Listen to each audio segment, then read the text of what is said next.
Be strong.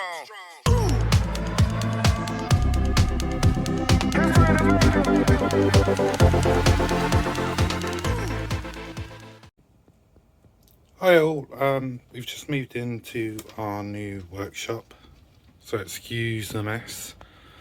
I just want to show you a range of machines that we've got. We've got the Dremels. These are the 3D40s, all modded. We've got a Wanhu 5S, one of the most underrated machines ever made in my opinion. We've got an XYZ Nobel, which is faulty at the moment, but we're going to do a video on how to repair it. We've got some resin printers.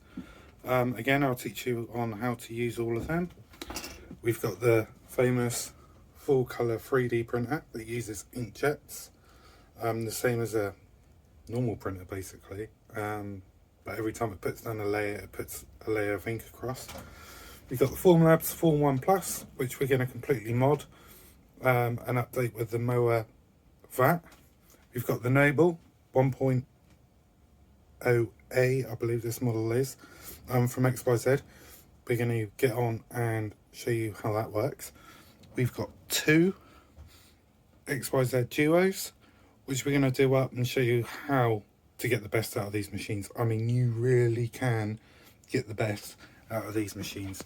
Just to show you some of our print examples from the Duos. We're going to teach you all of that. We've even got some motherboard techniques, which we're going to show you. Yeah, so stay tuned. Be strong.